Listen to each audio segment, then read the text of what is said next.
Good morning. It sure has been a great opportunity, and I'm very humbled to be here today. It's to have all of you here in Fort Worth and have you be a part of all the things that we have going on, not just as a campus at TCU, but if you just kind of look around Fort Worth, it's a lot different maybe than 4 years ago when you were here before. Over on our campus, just to kind of give you an update of what's going on, we just finished an indoor. Some of you were very gracious to come over and be part of our clinic and join us to be able to see that and learn a couple things. I know that we probably learn from you guys as much as what we ever do, what we give back. But we sure appreciate everything that you do for us as far as recruiting and everything else that goes on with that. You know, my guys are out beating the pass, but if it wasn't for what you do for us, as far as letting us into your schools, letting us into your classrooms where we can actually sit down and talk to you as coaches and find out about these young men so we can evaluate them, we couldn't do the job that we do. You know, up on campus, probably the couple things that are coming about, if you were up there, there's a lot of construction when you go over for the All-Star game tonight. We're in the process of building another end zone complex on the south side right next to the John Justin. That part of it will be 6 sky boxes that'll go over the walkway.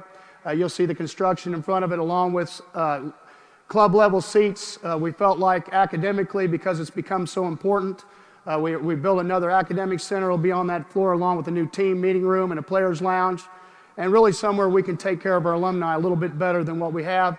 It's going to be kind of like our model home. The last piece of the puzzle that'll actually go in the stadium is we're going to put luxury boxes under the overhang of where the upper deck is.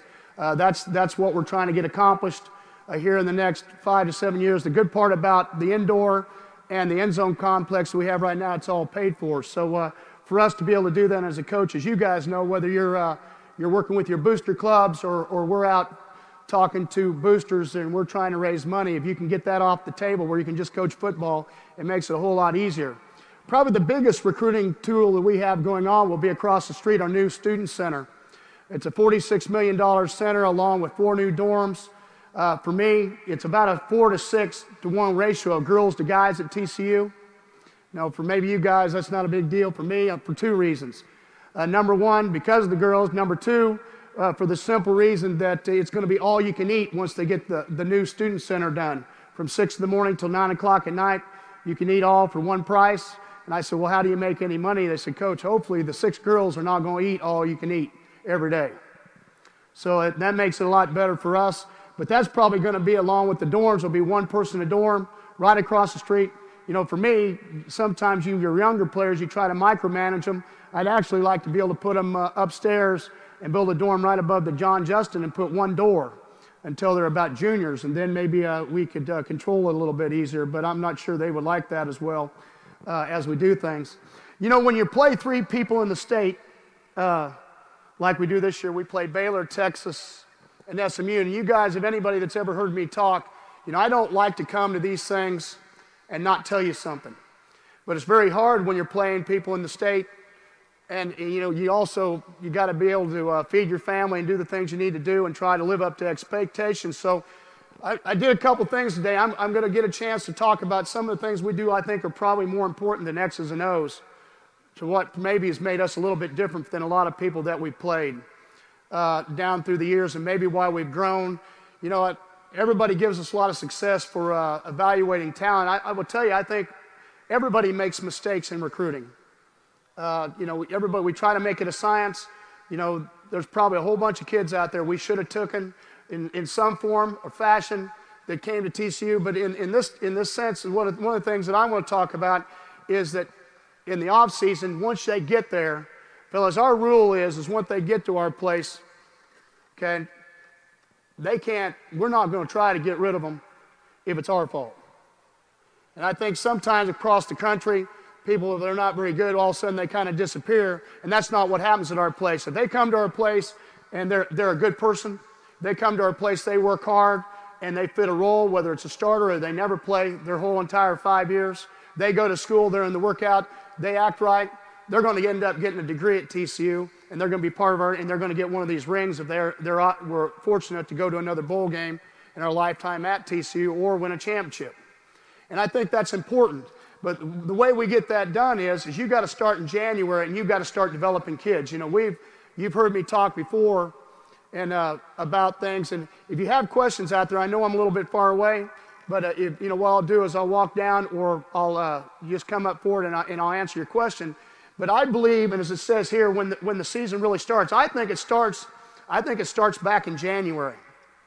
We're a little bit different than some people.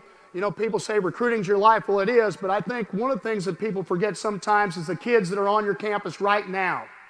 And I learned a lesson when I came to Texas about your off-season programs and how you do things.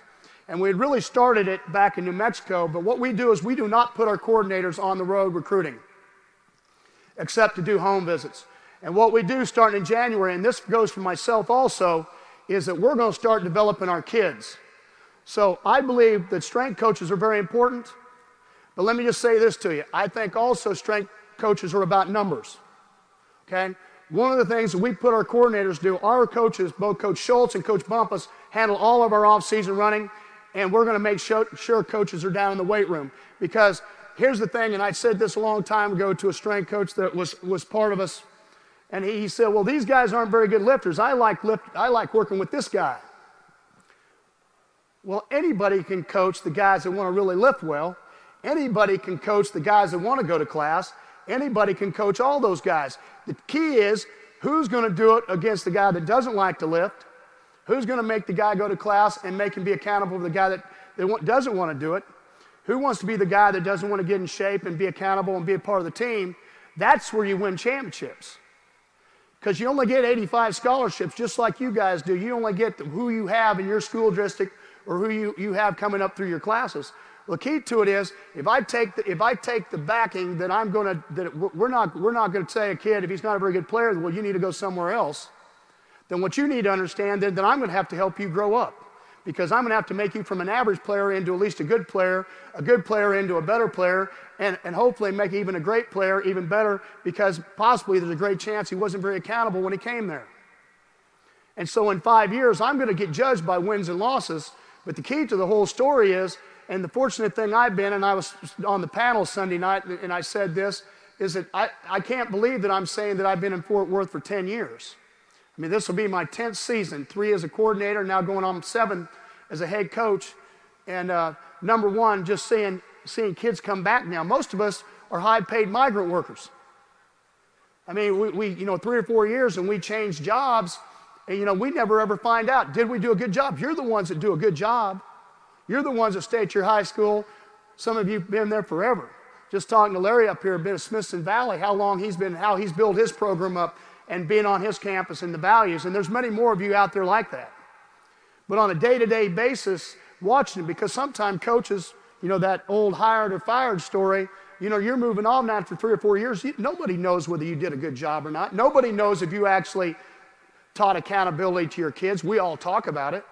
Nobody talks about, did we make them graduate? No one talks about, after 5 years, did they turn out to be better people in life? Nobody talks about that. They all say they're going to do it. Everybody talks about academics. Everybody talks about we're going to graduate. I mean, in the last 2 years, I've left 3 kids home because they won't do what they need to do from bowl games. I mean, at some point in time, the only thing that coaches really have on players when they get to the college level, and maybe they do at the high school, is playing time. The only thing we have on them is playing time. Because sometimes taking away a scholarship and a kid not wanting to go to class, that's not a big deal to them. I mean, nobody's made them be accountable sometimes in their life. Because any more kids from one parent, no parent families, okay, they've never had time management. They haven't had goals. They haven't had all the things they need to. And now you're going to put them into a fishbowl where as soon as they do something wrong, they're going to be in the front page of a paper, or they're going to be put in front of 9 cameras, and everybody expects them to talk and do the right things. Well, just like us, and I'm no different. It's 24 years of college coaching. I'm a lot better right now than I was 7 years ago as a head coach as far as getting up here and doing those kind of things. Now, all of us would like to say, you go back, it's kind of like I tell my players all the time, once you get a bowl ring or you get a championship ring in 20 years, when you talk to your kids, hell, you're the starting quarterback. You threw for 6,000 yards. I mean, they're never going to know, and most people aren't going to remember. So what's going to make a difference? And what's going to make a difference is really what we do for them from now. And I believe that every year a team is different. And every year I believe that you have to start with a motto. You know what's interesting about last year is we actually changed the motto. We started out 3-0, and in the state of Texas, we were fortunate enough to win the Baylor and Texas Tech game at home, and the Baylor game on the road, and we were 3-0.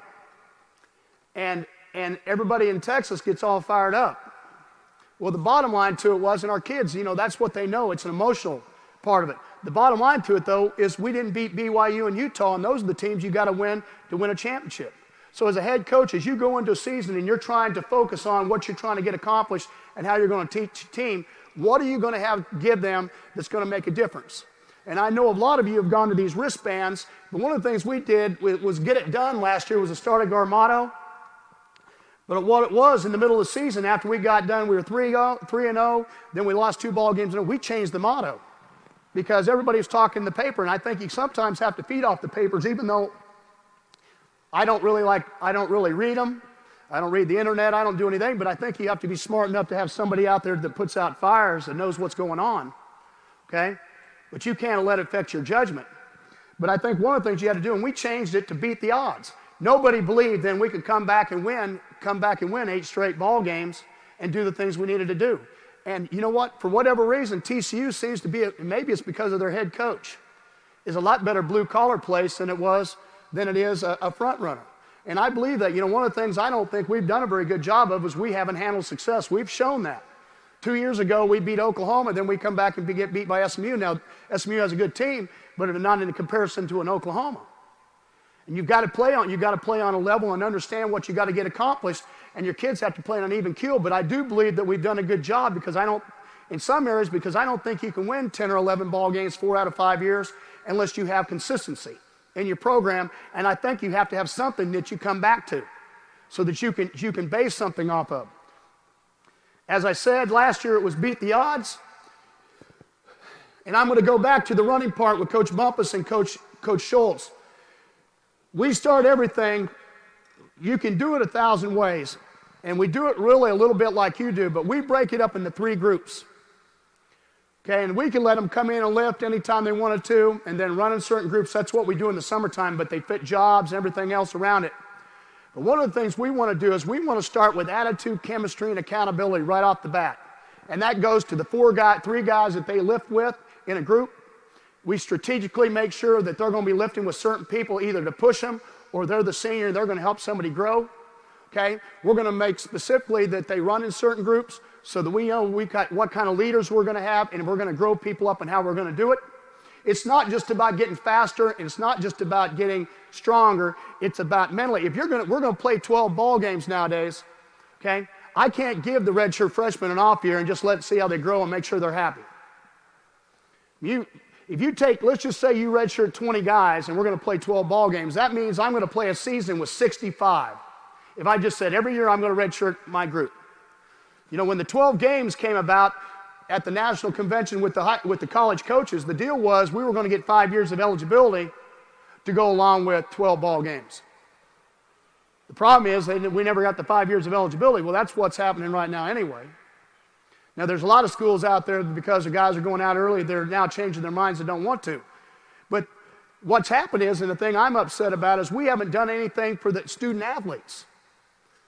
I'm a little bit disappointed because, we've changed the academic standards. We've raised how many quarter that you have to pass.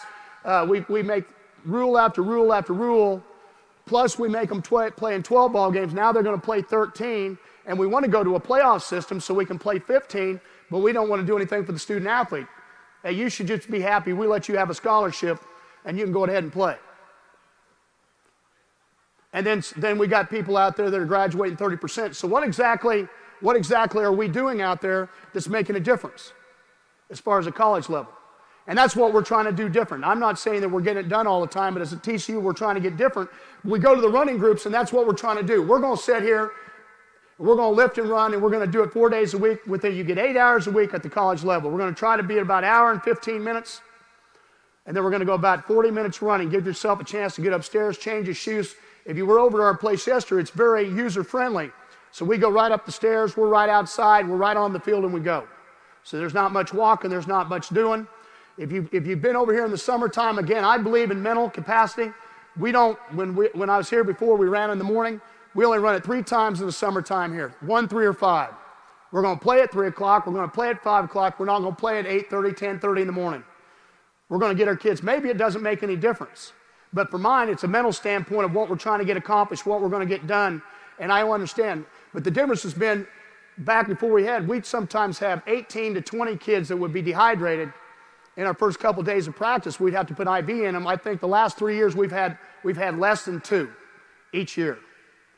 You prepare for your kids for opportunities. Don't think just because you're going to go out there and do it, and all of a sudden they're going to turn around and not practice at the level that we're going to practice at our place. Okay, early, as soon as we get off the road, we take one day in January off the road. When our kids come back, our coaches are going to come in. Again, we're going to take care of our own players, and we're going to set goals. We're going to set goals socially. I want our coaches to know who their girlfriends are. I want to know who they hang around. We're going to set them academically. We want to know where we are academically. Are we working towards graduation, or are we just trying to get eligible? Okay? Then we're going to talk about the weight room, and then we're going to talk about football. We're going to have 4 areas that by the time we get done and we start in March and we start spring ball through January and February, we're going to set goals of what we're trying to get till we get to that point. And then we're going to reevaluate them. Once we reevaluate them, then we're going to go forward. Then we're going to start spring ball. But the thing that I wanted to show you here that I think is important for us is that you've got to get on the same page with your players. And I've showed you this form before. And what this form does at the top, and you probably can't read it very well, at least I can't hardly read it from here, so I know you have a problem. But it has about 12 or 13 categories, and the top one is competition. And what we do is we let our players fill it out first. Okay, and they decide on it. It says up there competition, and number 10 through 9, it says refuse to lose in anything, all the way down to it doesn't matter, 1 and 2. And you know, it's amazing. When the player fills it out and he goes down the category, fills it out, and the coach fills it out, how much different what the coach says and what the player does, especially with younger players. You know, every one of them, when they're younger, I refuse to lose at anything, but he's the guy jogging down when he's a scout kickoff guy. How can you be losing anything if your job right now as a young player is you're the kickoff, you're running down so we can get a kickoff return, and you're jogging down? How can you? That's not how you win championships. So we try to get on the same page, and then the coach fills it out, then they both look at it, and we try to come to an equal medium. Sometimes the coach changes his mind once he talks to the kid. But more than likely, a lot of times what it is the kids finding out really what reality is, we're not dealing with all the rest of it. But it goes down all the way down to what we call MTXCs, which mental toughness, extra effort. It talks about leadership. It talks about academics. It talks about trust level. We talk about character, strength, coachability, durability, commitment and work habits, awareness, intelligence. It doesn't talk about how you run a corner route. All of us can coach a corner route, I think. The key is whether we can complete it. But this is clear back in January, and I firmly believe that the mental outlook of what you're going to do is important. You know, everybody right now, if you read the magazines, they talk about the 9 defensive starters coming back. It's not going to be the 9 defensive starters that's going to make a difference whether we're good on defense. It's going to how we replace the 2 that left and how our depth is. You can't win a championship and play 12 ball games anymore if you don't have 2s and 3s. If you don't feel like that you can rotate your guys, if you don't feel like that you can run them in, on a general year, and we'll just talk about D-line, we will play anywhere from 9 to 11 defensive linemen in a ball game. Usually 9 on the road because that's all we can take because we're limited to 64 in the Mountain West, except when we play non-conference games. Okay? And we play 11 on the road, at home. And a lot of times guys will play at home, and this is how you get them to practice harder.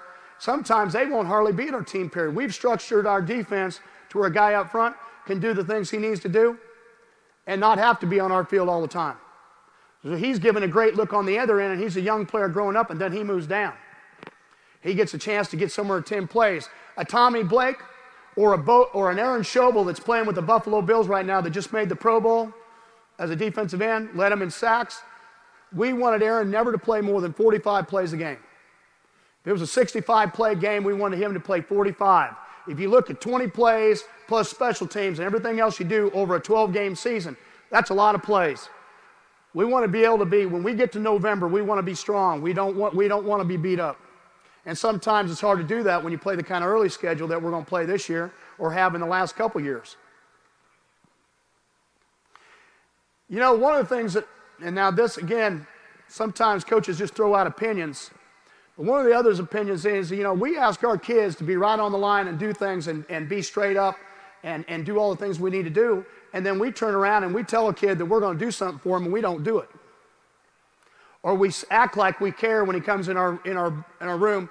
And I will tell you, probably back when I first started as a head coach, because I think you do this as a coordinator, I thought coaching was all about X's and O's and coaching them hard on the field. And if they didn't listen to what you thought, and I will tell you, that's not true. I've had to learn that's not the way it is. Those things are important. But in this day and age, and I think if you ask around even the state, Coach Brown, Coach Fran, okay, and any of the other coaches that's in here, I think they're going to tell you that the climate's changed and you guys know what you do as good a job as any. My wife's going to speak to the wives group today at 11 o'clock. She's going over a speech and you know, she's talking about, you know, putting things out there. And I said, you know, the biggest thing is give them something they can take home with. Because, you know, they're the ones helping run the booster club to raise money to go here or buy weights and do something. You know, and I started looking at this, and what I decided to do every January is from January to right now, to when we start tomorrow on August 1st, my job as a head coach is to help to solve their problems. Off the field, on the field, makes no difference. You know, we got 3 or 4 kids that have moms or dads or somebody in their family have cancer. I mean, we got girlfriend problems, as you guys know, in this day and age, even though I hate to talk about, we got guys that have babies. How are we going to help them handle their problems so they're happy off the field, all the way down to their starter on their car works? You guys don't understand how important those cars are nowadays. You don't have your car, you don't have your cell phone, you can't text and your Xbox, you know, life's over. How can we help them solve their problems? Because in this day and age, I believe kids are smarter than they were back in our age because they've got more information. You can get on the internet, you can find out anything you want to. But I don't believe they're as mature, okay? And I don't think they're as driven. A lot of kids, I had to raise the hands the other day. How many of my kids have ever had a job? How many of you guys have ever had a job before you came to TCU, as far as working in the summertime and doing things? Shoot, I bet 70 to 75 guys have never had a job. I mean, how do you learn work ethic? Besides in your weight rooms and coming to us, how do they learn all that stuff? I mean, point at, you know, this instant gratitude. How do you teach kids that that there's more important things in life than just getting something? You get it right now. How do you make them earn the right to be able to have the things they need to have, and so they can be proud of it? All of us sit here right now understanding that the things probably we're the most proud of. Some of the best seasons I ever coached, we didn't win. We didn't have a winning record. You know, probably the year that I was probably the proudest of was the first year I became a head coach, because we went into the season, okay, we just came off 28 seniors, 10 guys went to the NFL, LT, Aaron Schobel, Sean Worthen, all these guys go high in the draft. And the next year, we're going into our 10th game of the season. We're 4-5. We just got beat by UAB. We were 4-5 up in Birmingham. And after we were going to have a week and a half off, we're going to play on a Thursday night. And I'm telling the team, you know, we're terrible. You know, we weren't very physical, this and that. We're going to go back on Sunday. We're going to put the pads on. We're going to find out what this is. Because I thought, well, I had the right to say that. I'd been there for 3 years. I knew what TCU was supposed to play like. Then on the ride home on the plane, I'm sitting there thinking about it. I said, well, let's see what you sounded like, Gary Patterson. You sounded like, well, it was their fault. They played a bad game, but you just called such a great one. Wrong. So I got up the next morning. We came in. I told them to put their shorts on. I apologized to them, which is another thing I think is a hard thing for coaches to do, to say you're sorry. Yeah, we actually screwed up. Okay? And we went out in shorts. We jogged a little bit. I told them we were going to go out in short periods of time for that following week before we started getting into game plan, and that's the way we do off weeks. We always come back on Sunday. We put closure. We always take off Monday because we believe the kids need to go to school and have one day they can be a student. And then our work days are Tuesday and Wednesday. We went Tuesday and Wednesday, took off Friday, Saturday. Actually came in at 7 o'clock in the morning on Friday. Had an hour of practice to work on special teams for game plan. We take off the rest of the day Friday so they can go home and watch their high school games, take off Saturday, and then we come back on Sunday and we do a Tuesday practice. Because I believe one of the things I found, I thought more was better, and more's not better anymore. Not when my kids have been all here June and July, and not to just go tell stories, but that's one of the things that happened this year in the bowl game. You know, I don't know how many of you know about TCU's history, but about 3 or 4 years ago, they didn't let me go to the Mobile Bowl because it fell right in the middle of finals. We ended up playing in the Fort Worth Bowl, but 2 years ago, we had 40 days between playing Iowa State and the Houston Bowl and when we finished the season. This last year, we had 4. So we got done on December 3rd, and we gave our kids a little bit, and then we had to start practice. Well, we had finals. Well, we can't practice during finals. So the Sunday before we practiced, we did Saturday, Sunday for a Tuesday, Wednesday, then went all week.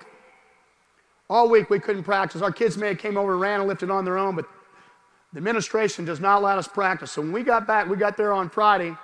When everybody got done with the finals, we had a Tuesday practice, and on Saturday, that night, we flew into San Diego. We practiced at 8 o'clock in the morning on Saturday morning. That was our Tuesday, Wednesday. Okay? Sunday, we had a Thursday practice. Took off Monday and played on Tuesday. I said, we're going to get killed. You know, coaches, I didn't get enough. You know, we had all week off. I don't know what kind of shape we're in. I don't know anything that's going on. Shoot, it was the fastest I'd seen our team play in forever. The only time I think we played as fast as what we did in a bowl game was probably the USC game back in the Sun Bowl. When we got away from it, got stronger, and all of a sudden, you know, we kind of surprised them, didn't know what was going on. But I think you've got to give back, and you've got to think about what you did. And I don't believe, we have a structure how we do things, but on a year-in, year-out basis, I think things change. Older teams, younger teams, you've got to do it because, you know, one of the things I'm talking to my group right now is what kind of hunger do you have to get back? Because I remember back to Bo Schobel and Bobby Pollard, which were the last two defensive ends that were comparable to the 2 guys that I have right now. And the thing was I don't think we went 11-2 that year, but I don't think that we were. I don't think they were very hungry. I don't think they lived up their potential. And a lot of it was because you know, we didn't challenge them anymore. You know, we just said, well, you're supposed to be good. And what I'm trying to do is I'm trying to find one of the things that what kind of team do you want to be? You want to just be one of the best in the Mountain West? Do you want to be as good as anybody in the state of Texas? Do you want to be as good as anybody in the nation? I mean, why should you hold yourself back? You know, I believe that at a place like TCU, we hold a different niche than maybe some people do. I believe because of the private school, the small classrooms, the graduation rates, and the things we're being built, we can get to a point where you win a national championship. A lot of people told Miami they couldn't do it. They told Miami you couldn't do it with Florida and Florida State sitting right there. Well, if you have funds and you have a recruiting base and you have that in the state of Texas, we believe you can do it. But I can tell you this much, it's not going to ever happen if my coaches don't take care of you and we don't give back and we don't take care of our players. The Jordan effect. For years, I've been looking for a story that I thought fit teams that their seniors taught their freshmen and their sophomores, and you passed it down. And the other day I was listening to our basketball coach, and he was talking about being in a camp with Michael Jordan, and Michael Jordan says, how many of you raise your hands and tell me if you think that I was the best player that ever played in the NBA? And, you know, a bunch of them held up their hand. And he said, well, if that's true, why is it that when Phil Jackson needed somebody to stop their best offensive threat, he said, Scottie Pippen, you're on him. And we need a rebound. He said, Dennis Rodman, go get that rebound. And when we need a shot, Steve Kerr, you're going to take it. He said, if I was the best player in the NBA, why is it I'm not even the best player on my own team? He said, so I'm going to do something about it. He said, so what Michael Jordan did, and probably why they won 5 NBA titles, okay, he turned around and he said, every day in practice. And if you ask anybody that ever belonged to to the Bulls, they will tell you that what's the hardest thing about being a Bull? They will say practice. Because every time he went out, if he grabbed a rebound, he looked at Dennis Rodman and said, that's one. If he got a stop and he slapped the ball away, he'd look at Scottie Pippen, he'd say, that's one. Now, he told me that, he told the group then, he said, I lost a lot of money to Steve Kerr. So, but the moral story and where it kind of goes to, the thing that was most amazing about the story was this. Every year, Michael Jordan went back to rookie camp and practiced with them for 2 or 3 weeks, whatever the rookies do before they come in and they get themselves ready. And people said, why did you do that? He said this. He said, the owners and Phil Jackson were going to draft players. He says, but I was going to make damn sure that they understood what the work ethic was going to be like to be a Bull. I was going to make sure what it was going to be like the leadership, be part of a Bull. I understood how they were going to act, how they were going to handle themselves off and on the court, and how they were going to do things. If they want to be a Chicago Bull, then these are the things that are going to happen for them to be part of this team. And if they don't like that, then they can't be part of it. He said, I'll run them off. To me, that was ironic because in a football setting, if a guy like Michael Jordan can say that he will do that and he will go back every year and he will give the extra effort to go back and make sure his teams are going to be the way they're supposed to be, he's going to put out the effort of knowing as he got older, going on the court 2 or 3 more weeks and practicing to make sure kids were that way, knowing that he could get injured at any time and cost himself his livelihood. Tells you what kind of competitor he was. And I told my kids at the beginning of the summer, that's what teams that do well do. They have that kind of leadership.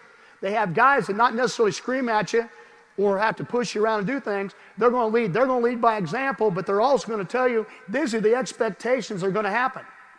And the one year that we have not gone to a bowl game at TCU 3 years ago, that's exactly what happened. The inmates ruled the asylum. We didn't have any leadership. They're more worried about themselves.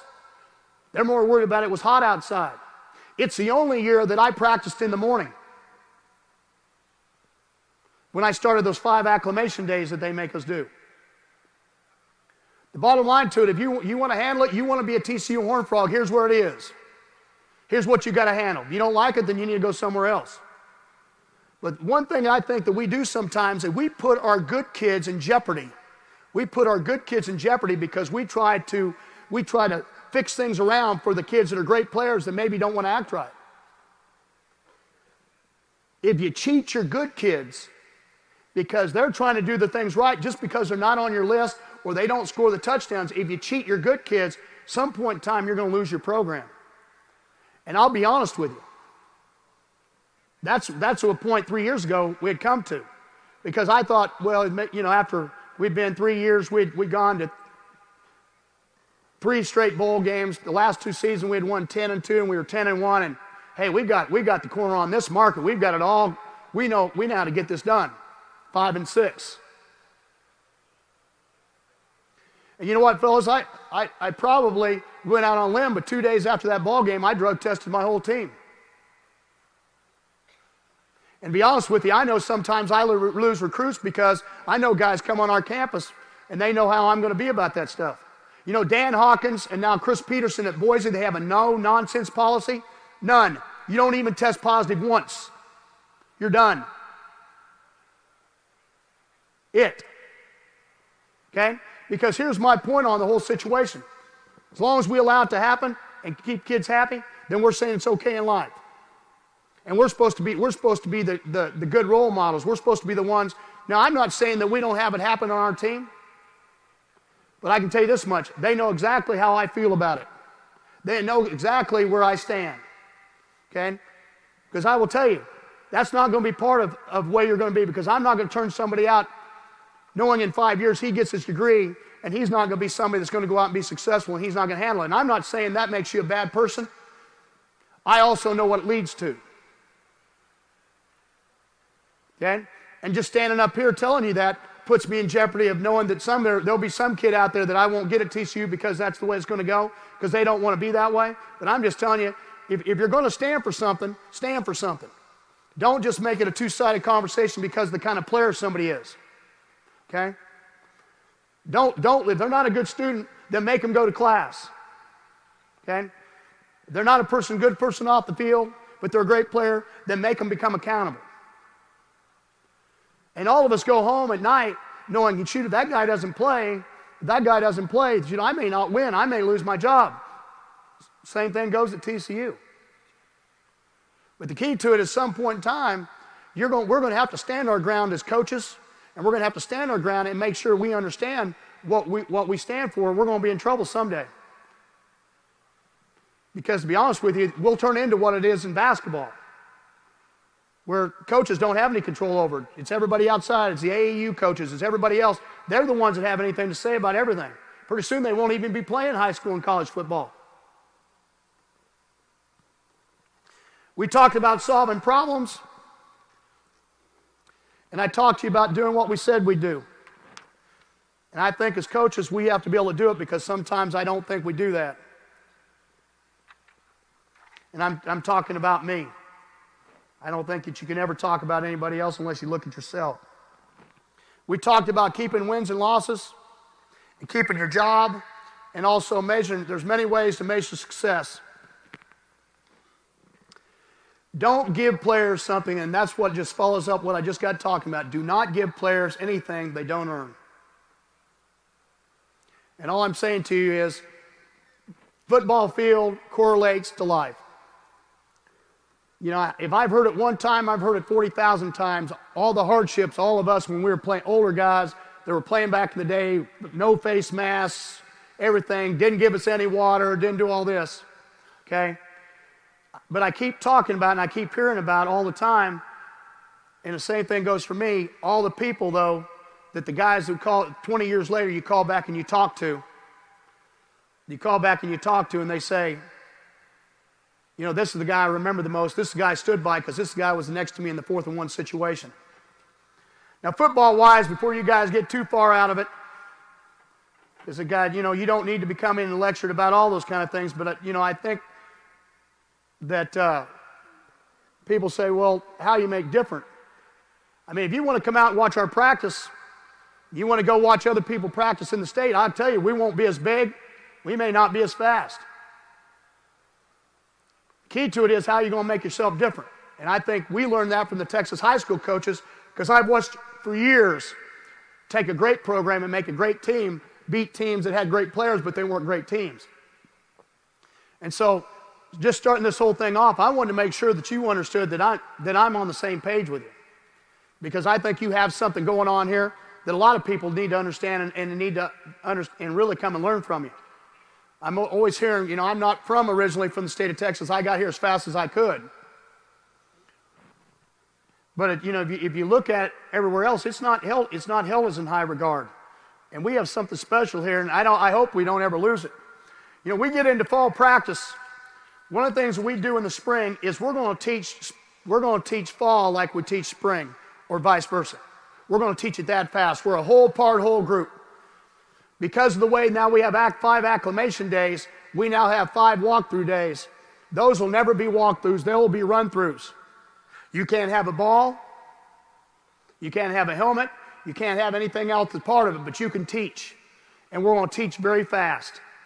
Okay? Again, we're talking about conditioning. What I want to do is I want to get to my kids to where somewhere between practice 13 and 15, they're going to lose their legs. You say, well, Coach, why do you want to get them? Because you have to have something to measure what kind of strength you're going to be and how you're going to push them when they get to the end of the year. What are they going to be like at the end of the year? Are they going to be a tough football team? Are they going to be a team that runs all day? And are you going to grow up your 2s and your 3s? If you only practice to take care of your 1s, you're going to be in trouble. You've got to push them. You've got to start from the beginning. Okay, you're going to get 44 total practices. You get 15 in the spring, you get 29 in the fall, plus walkthroughs. Okay? The way we approach spring is it's the first 15 days of fall practice. That is an evaluation period, okay? Like we didn't do a spring game this year because our 2 practices before that, helmets were coming off. Okay? We went about 30 minutes. We got kids out where everybody got a chance to play. Mom and Dad can come into town, okay? In this day and age where everybody puts football on TV, I don't want to give anybody else an advantage of looking at my players. It's not about what they do X's and O's, it's about watching their people. It's about watching their personnel. How do they fit together? How fast are they running? How did they change from when they were freshmen or sophomores or juniors when they played? I don't want to be on TV. Some people want to be on TV. I don't want to be when it comes, because you know what? I don't lose my job over a spring game. So we're not going to do it. But we're going to practice. We're going to do the things we need to do. And we're going to teach it that fast, because we're going to see in the spring how fast our younger players learn it. Then we get in the fall, we're going to see if we have to temper it a little bit or we're going to stay at the same level. But might be what will happen is they're going to learn from us, and they're going to learn to do it faster. A lot of kids, when they come to our place, as far as the chalkboard, it's all about, well, coach, I'm a baller. Hey, just let me out there. I'll make plays, and he makes one interception. He had 72 passes thrown over his head for a touchdown because he didn't get his eyes right. Secondary players have to get their eyes right. You have to train them. But one of the things I want to do, and we're going to change over here a little bit, is in the last 48 hours of what we do, when we get into a game plan, we don't believe, I'm not one of these guys that we go to a movie on Friday night and we have our kids relax. I believe I'm going to give my kids the best chance of being successful no matter what they do. So if I hit them with 2 clips that makes them remember something happens out in the ball game the next day, you only get 12 chances now. Before we only got 11 chances. You only get 12 chances to be able to be what you need to be. So the first thing we're going to do on Fridays, and we do this the week before, we have what is called a mock game. And it's all within NCAA compliance, but on Friday, just like we do, on that Friday, we're going to have a Thursday practice. And when we have a Thursday practice, we're in shorts and helmets. We only practice in pads on Tuesday and Wednesday. And if I have an older group, we know even the whole season, unless we're playing an Air Force where they cut, we don't even practice in full pads. Okay, and you're saying, and I'm talking about middle drill. I'm talking about team live, because we thud most of the time we do things. We're going to be in shoulder pads, and we're going to be in shorts. We're going to do Sunday, we're going to have an hour practice. Monday, we're going to take off. We talked about it before. Then Tuesday and Wednesday, we're going to come back. It used to be, for the entire season, I used to go 24, 25 periods. I learned from a guy by the name of Sonny Lubick at Colorado State about 5 years ago. I looked at his record. I started looking through and seeing their records of how people did things, and I was amazed how well his team played the last 4 or 5 ball games. And so I called him on the phone before we got in the same conference. He said, Gary, what we do is we cut down practice. If they don't know how to do it, mostly they take away individually. He said, if they don't know how to do it now, they're probably not going to know how to do it. So we cut down individual, and I'm a big individual guy. But we get in a team, and we probably go, I think, middle of the season, we're like 22 periods and 19, which in periods means 5-minute periods. And then we get down to where, at the end of the year, probably the last 3 games were somewhere between 19 and 17 periods on Tuesday and Wednesday. Now, that's different from Gary Patterson 10 years ago, or 24 years ago, or even 5 years ago. Okay? But again, you go back to our kids are working out in June and July, the way they work out in January, February, March, April. I mean, basically, your kids get off about 2 weeks in May, and our kids get off about 2 weeks over Christmas. And if you play on New Year's, you're not even going to get as much of that. So you've got to decide how you're going to do it, because they're going to burn out. Coach Brown the other night was talking about that at the panel of all the kids, burning them out, and of the positive side of how you need to coach kids and do things. I believe that. Okay? But I think every team's different, and every team's got to be treated different to be able to grow with it. But we're going to do our team period, and we're going to do it, and we're going to go out some things and correct it. And then what we're going to do, is that for this, or is it? Is we're going to go out and we're going to do substitutions. So we're going to get done with a Thursday practice, and then we're going to go right to a Friday practice. We're going to put everybody on the sideline, and we do this. I believe the kids act the right way if everything stays the same. Okay? And one of the things we're going to do, we go out and we get on the sideline, and we're going to run these groups out, and we're going to do it very quickly. This is not going to be one, 10 personnel goes out. Okay, by the way, then 11 personnel. We're going to go out and we're going to do it like this. All the way down the list, and I'm going to check it off. Okay? If somebody screws up, then we're going back to the beginning. Then we're going to come back, and we're going to do the twos all the way down. and we're going to stay the same. Biggest thing is we're making sure that our kids understand where they are on the depth charts, because sometimes those things change and what they're trying to get accomplished. A lot of people do a lot more on it. The way we practice on Tuesday and Wednesday, I don't believe that you do a lot on Thursday and Friday. A lot of people even practice in pads on Thursday. We don't.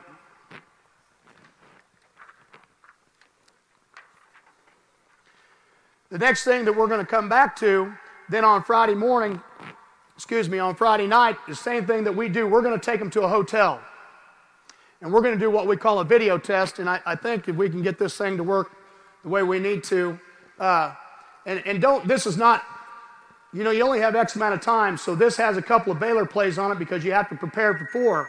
But one of the things that we want to do is we're going to put 60 to 80 plays on a video test. And on that video test, though, we're going to start with our kids, and we're going to go probably 3 plays, first down, a second down, and a third down play, different personnel groups. Can you stop that there? First down, and take it back to the wide view. First down, second down, and third down, we're going to make a call of this personnel and what they're going to do, because we've got to build a trust factor. And this is what's going to happen. We're going to show the wide view of this play, and I'm going to make a call. And the defensive line is always going to sit up in front, and the linebacker is going to sit behind them because they're going to tell them how to get lined up. The corners are going to sit in front, then the safeties are right behind them, and the coaches are going to sit right next to them, and we're going to make a call. We get done with the call, we're going to start with the wide view. And the safeties, which start our coverages, are going to say, well, we're reading here, we're reading there, we're checking this, and we're going to go. And our corners are going to go, so I'm going to take the laser, and I'm going to start with the safety. And he's going to say, for example, okay, without not giving any secrets, he's going to say, okay, if run show, I split the difference between the tackle and the tight end. I'm going to line up 12 yards. If run shows, I'm the quarterback player. If pass shows, I'm vertical at number 2, Rob Curl at post at number 1. Then I'm going to show the strong safety. He's going to tell me what he's going to do. Run, pass, how he lines up, the corner. Then we'll go to the backside safety and the backside corner. Then we run the play. Okay? So in this case, we've got a wide view. The safety says at the bottom, see if we have a clicker or a... At the bottom down here, can you guys see this laser? This guy here read it, coverage, and when we talk to these guys, and then I talk to these guys. Now the linebackers heard the call as far as coverage. So now we're going to run this play, and they're going to see how it turns out, and they're going to see how they played it. Sometimes I'd stop it, okay? And stop it in the end zone right there. Now what we're going to do is we're going to then repeat the front call. But the safeties are going to, again, give us a read size to the linebackers, and then I'm going to start with the video, with the laser, and I'm going to go right here, and the end's going to tell me whatever he's going to do, and he's going to say, I'm a 5 technique, I got C gap. Let me just tell you, the defensive line is a lot easier than the secondary as far as calling things. This guy's going to say, I'm a G technique, I got the A gap. And if they're slanting, he says, I'm a G technique, I'm slanting B. This guy would say what he's doing and we go about our business. The linebackers got it tough because then they're going to say who they're verticaling, what their run responsibility is, and they do about their business. I don't believe kids can do things physically if they can't say it in their mind, but you've got to make sure that they can say it in shortened sentences because they don't have time to say 3 sentences out on the field. They've got to be able to do it quick, and they've got to be able to tell each other what they're going to do. Then we'll go to the next play. They'll see it. They'll see how the play is, so they're learning, and they see how they fit and they do things.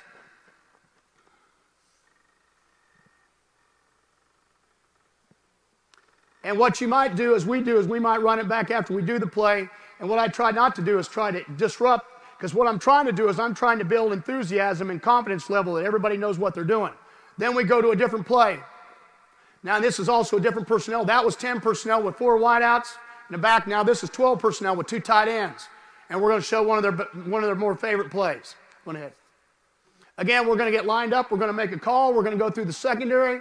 We're going to call what we need to do.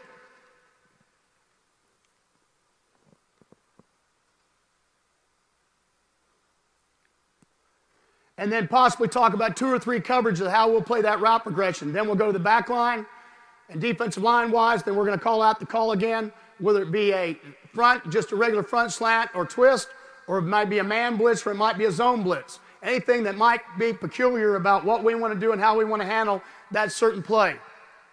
And then here's the last one here. Again, this would be a third down, something we had third down call where you get the kind of route that possibly they're going to run. The kind of blitz, man, zone, or the way you want to play coverage or what you want to do against it to make sure that you want to stop it. Okay, go ahead. You can stop it now. Take it out. So what we're trying to do on Friday night, and I was, maybe it's everybody's different, but I was never one of those guys on Saturday morning I could study for a test. I mean, I wanted to make sure that, I don't even care if I came from all night of doing things I wasn't supposed to do. I was going to have to study then and get it in my brain. So when I slept on it, when I got done, the next morning I woke up. If I had to try to do it and cram it into my head on game day or on test day, I wasn't very good at it. And that's what I've tried to do. We try to do as a staff. Now what we do, that was a defensive video test. We also do the same thing offensively. They're going to get in, and every kid on the first huddle is going to get up and tell them how they block it. The quarterback's going to call out the formation. He's going to check the play, and Coach Schultz is going to go down the list of everything everybody has for 2 or 3 plays. Again, the thing you'll find out, it's really kind of amazing. Your older kids, your kids that know more, how loud they are, but how they talk it. And then kids that don't know what they're doing, or younger, how soft they are and they want to mumble it. Well, the game's about communication. One of the biggest keys to football is communication. You've got to be able to communicate and be able to give people stuff and be able to talk and be on the same page. We say all the time, if we're all wrong, we're all right. As long as everybody's doing it all wrong, we got a chance because that's the way our system's set up. Any way you want to run verticals, we're going to do it. If the safety read the wrong way, as long as we all read that way and everybody moved it out, we're going to be all right. Same thing offensively. We get ourselves into something, you don't like a certain play against something, but if you're all wrong, you're all right. And I think that's one of the things we've tried to build into our kids of understanding, you know, if you're right, you got a chance to be great, but if you're wrong, you got a chance to be all right anyway. And doing the things you need to do. Not to get away from it, then we go on Saturday morning and we go through a mock game, and probably all of you have done this, but we have a script. And my football operations guy goes out with a microphone, and if we have people there, there's a lot of people there, we do our things. But what we'll do is we'll go through all the substitution. Used to do it, we just used to make it kind of a silly thing. You know, we kind of ran people out, make sure everybody was doing it. But what we've finally gone to is now what we do is our first opponent, okay, we're going to run the plays offense and defensively that they run, how they line up, how they blitz, how they do things. We won't have a lot of plays, and we're just going to be in shorts, and we're going to be in helmets. We're going to see how we adjust to it and see if we already start seeing what play is going to happen when it happens, even though we're out there just trying to work on substitution and make sure how we get to the game, how do we get to the bench, and how we do things. There's one other thing that we started doing that I think's made a big deal, and it's best for young players, is even in the spring and in the fall in scrimmages.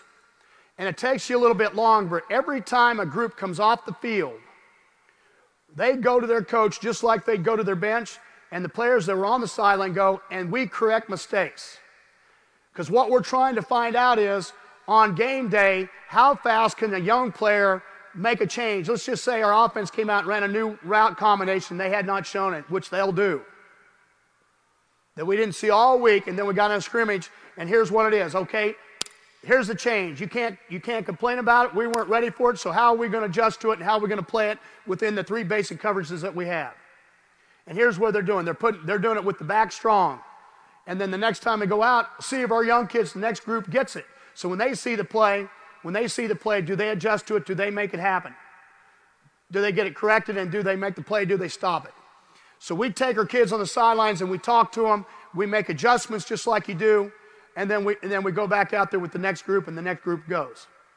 It solves two purposes. We're trying to teach kids go on and off very quickly, and not just be out there because they concentrate. And then you have to keep yourself. Then you also be able to teach them. And the third thing you're trying to do is trying to keep them concentrated over long periods of time, because I think that's what happens to young football teams sometimes.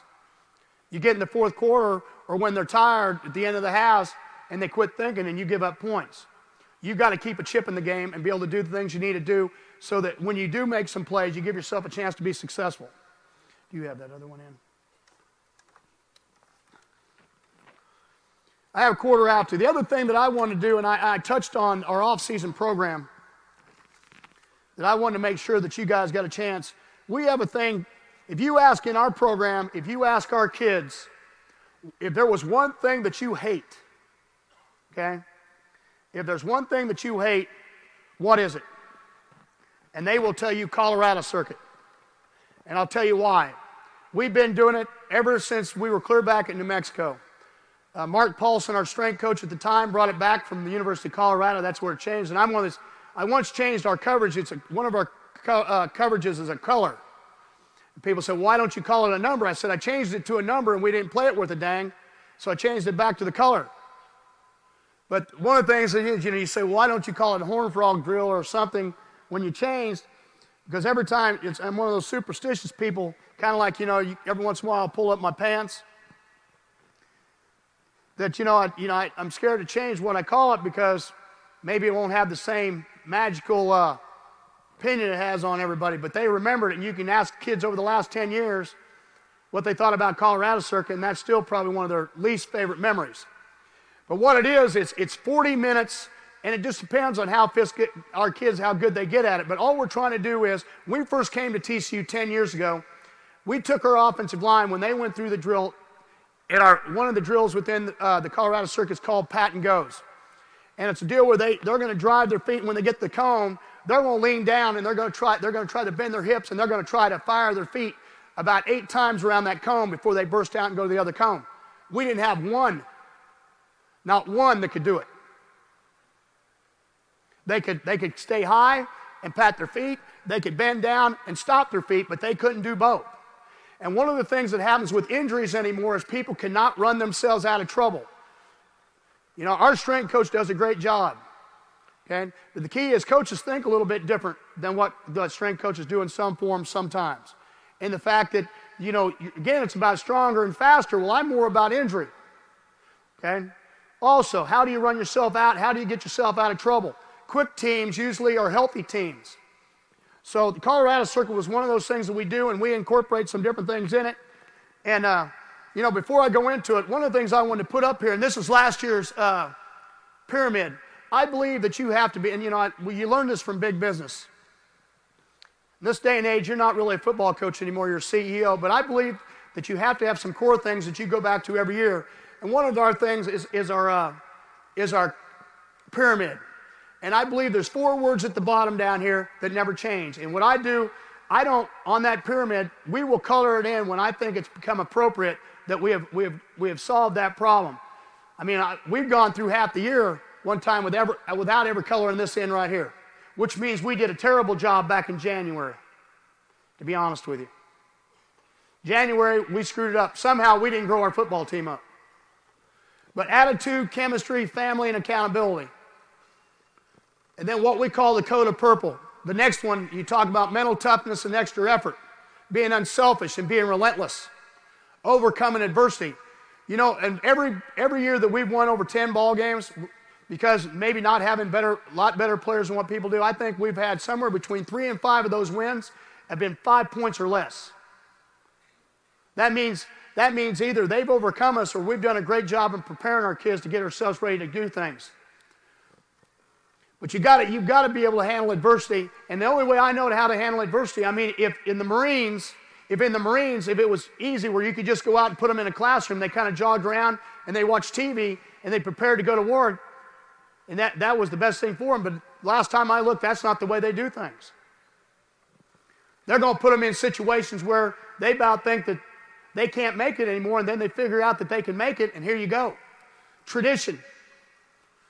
We're going to talk about being good at something, and this one at the bottom is the one that I think that you judge your team by. If you're not good in the kicking game, you probably don't have great leadership, because kicking game is one of those things nobody wants to do. They hate kicking game. They hate running down on kickoff. They hate punching while people are coming at you and you're in pump protection. They hate doing it. If you want to have a great football team, you've got to have a great kicking game, period.